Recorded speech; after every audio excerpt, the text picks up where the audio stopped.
Então, aqui é uma imagem que eu tirei até do referencial de governança do TCU, em que a gente tem aqui os mecanismos, né, de liderança, estratégia e controle, e a gente traz algumas práticas também, além daquelas que eu apresentei no slide anterior, né, só para falar um pouco, para deixar isso mais claro, porque se a gente entende bem o que é liderança, estratégia e controle, ajuda muito a gente a entender a governança. Então, exemplos de práticas de liderança, né? É estabelecer o modelo de governança da própria organização, né? Qual que é o meu modelo de governança?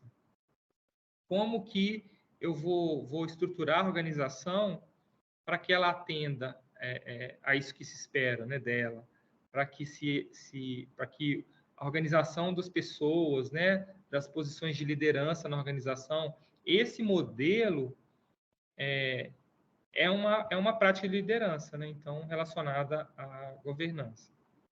Outro aspecto é o de promover a integridade, né? Ou seja, como eu promovo a integridade? Como eu coloco esses mecanismos em prática, né? Esses mecanismos de estabelecer valores éticos, padrões de conduta, atribuições claras, né, para os servidores, instâncias de promoção da integridade, instâncias de apuração da quebra de integridade, né, no caso de desvios de conduta, de fraudes, né? Então, é muito interessante, muito importante a gente ver isso, que o papel da liderança é esse.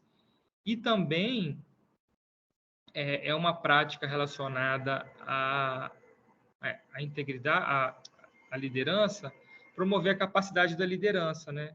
Ou seja, é desenvolver as pessoas, é desenvolver os meus gestores, né? Isso que a gente está fazendo aqui hoje é uma forma de promover a capacidade da liderança, né? Aqui a gente tem pessoas que estão envolvidas na gestão de riscos em suas unidades, a gente tem gestores, pró-reitores aqui participando, né? Então, essa é uma forma da gente trabalhar isso, né? Então, tem que se desenvolver, tem que capacitar, tem que dar as ferramentas, né, para que essa liderança possa exercer suas funções e ajudar a organização naquilo que se espera dela. Aí, exemplos de estratégia, né? Eles colocaram aqui, primeiramente, gerir os riscos, né? Eu até acho que antes de gerir risco, vem uma outra antes, que é estabelecer estratégia. Então, aqui, né, é uma prática relacionada à estratégia, esse estabelecimento da estratégia de organização. Então, elaborar o PDI, fazer um plano de longo prazo. Qual estratégia eu tenho para alcançar esses objetivos, né? Aquele trinômio que eu falei antes, né? Missão, objetivos e visão, né? Para me chegar na visão, como que quais objetivos eu preciso ter? Como que eu faço isso para poder alcançar aquilo que se espera da organização?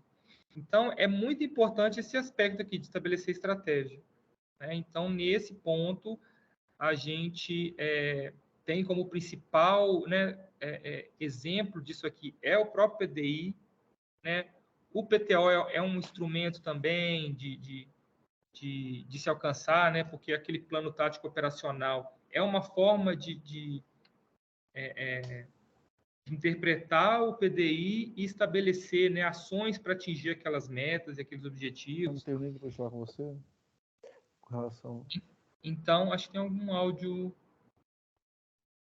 Se tiver dúvida, gente, é só levantar a mão ou perguntar aqui no chat, né? A gente para um pouquinho e trabalha, e discute, conversa. Então, estabelecer estratégia inicialmente, né? Aí a gente tem gerir riscos, né? Então, quais riscos estão relacionados à estratégia? Né? O que está me impedindo de chegar aonde eu me proponho chegar? E como que eu vou trabalhar esses riscos para que eu possa alcançar essa estratégia, esse objetivo? Então, o gerenciamento de riscos aqui é muito importante para que a gente possa caminhar para que a gente possa caminhar sempre em benefício dos nossos objetivos. Então, por isso que sempre que a gente, quem já participou de algum trabalho de auditoria recentemente aqui, né, a gente sempre fala de riscos, né? É uma obsessão nossa da auditoria. Mas por que a gente fala tanto disso? Porque a gente entende que, gerindo riscos adequadamente, a gente está favorecendo a nossa estratégia. A gente está favorecendo a gente chegar onde a instituição quer, né? Então, esse é um aspecto assim que a gente eles estão diretamente relacionados, né? Outra prática, né? Promover a gestão estratégica, né? É promover uma gestão que seja capaz de colocar em prática essa estratégia aqui. Uma gestão organizada, uma gestão estruturada, né? Então, a gente tem aqui as pró-reitorias, a gente tem a SDI, a gente tem a reitoria, a gente tem uma forma de se organizar para promover essa estratégia. E não só formalmente, mas isso tem que ser efetivo, né? A gente não pode ter uma gestão que ela não esteja ali atuando para alcançar aqueles objetivos, que ela não esteja produzindo resultados. Se isso estiver acontecendo, a gente tem que reavaliar. Espera aí, nossa gestão que está boa, ou o nosso planejamento está errado, nossa gestão está precisando melhorar, em que aspecto a gente precisa alinhar para que a gente possa estar aqui diretamente alinhado com essa estratégia organizacional, né? Então, em seguida, outro aspecto importante, né, que a gente tem de estratégia é monitorar o alcance dos resultados organizacionais, né? Ou seja, é fazer esse monitoramento. Eu tenho esses objetivos, eu estou atingindo eles, como que eu estou chegando, que ajuste eu preciso fazer, o que não está funcionando, quem que eu tenho que cobrar, está faltando recurso, o que está faltando aqui para alcançar esse objetivo, né? Então, a organização tem que ser capaz de monitorar de forma efetiva o alcance dos seus resultados, né? Ela não pode ficar só desempenhando aquela função, ficar só apagando incêndio, né? Como foi dito lá atrás, né? Então, a gente tem que monitorar esses resultados, né? A gente tem que estar de olho nisso para que a gente possa estar perseguindo esses objetivos, né? E também monitorar o desempenho das funções da gestão, né? Como é que está o desempenho das funções de gestão dos meus gestores? Eles estão entregando aquilo que se espera deles? Eles estão entregando aqueles objetivos? Uma pró-reitoria, ela está ali entregando aqueles resultados? Ela está desempenhando as funções de forma que ela privilegia alcançar esses resultados ou ela está atravancando aquilo? Ela está gerando, a gestão está gerando empecilhos, barreiras, a gestão está preocupada com coisas pequenas e aquilo que é mais importante ela está deixando de lado, né? Então, são práticas, essas são as práticas que são relacionadas à estratégia. Podem ter outras também, né, que é um rol exemplificativo em que a gente tem exemplos práticos, né, de como que seria essa governança colocada em ação. E, por fim, a gente tem aqui os mecanismos de controle. Então, promover a transparência é um mecanismo de controle, né? Controle social. Então, dar publicidade, né? Deixar disponível o termo dos processos, deixar disponível os resultados das ações da universidade, deixar disponível a ata de reunião, né? Isso tudo faz parte da transparência, né? Lembrando sempre, claro, né? A gente tem a LGPD, a gente não expor dados pessoais indevidamente. Então, a gente tem cuidado para não divulgar dado sensível, para não divulgar dado relacionado à saúde das pessoas, dados privativos de opção sexual, de crença, né?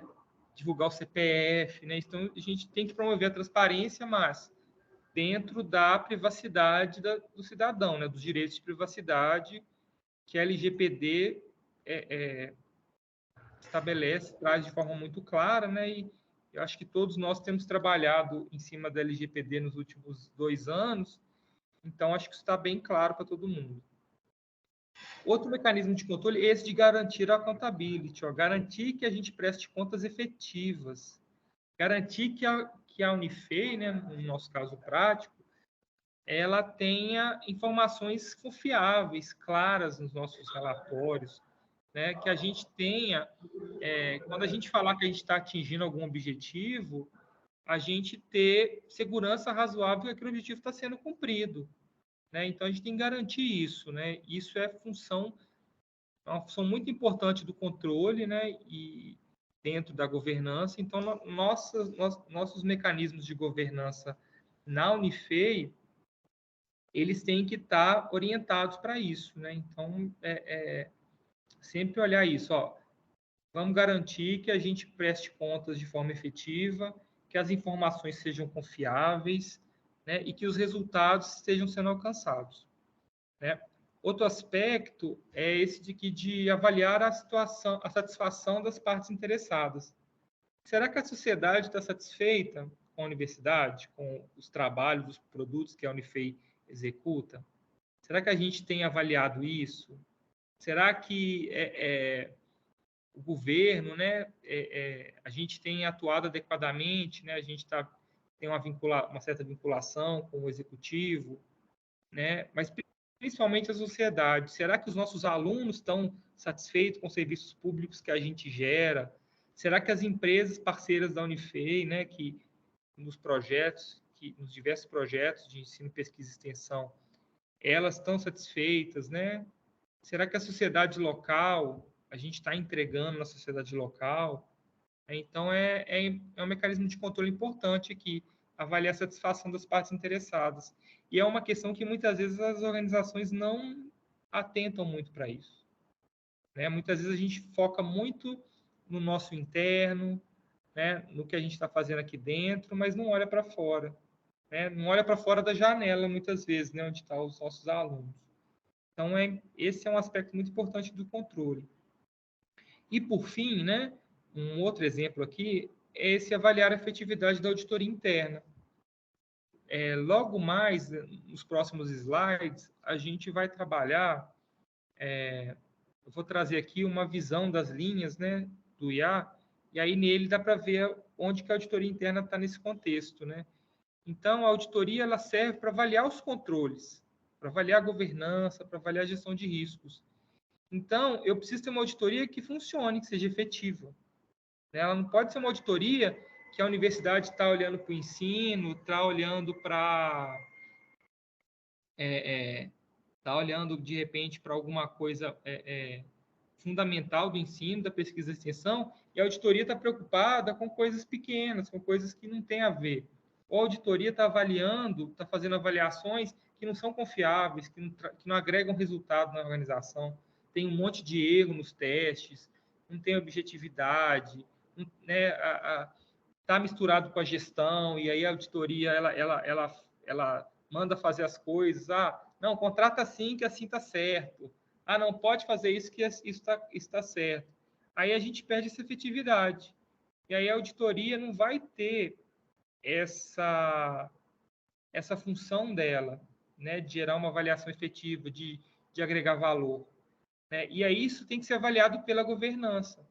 Então, no nosso caso aqui, a auditoria interna ela é avaliada pelo CPAD, né? A gente tem uma avaliação periódica, o CPAD nos avalia.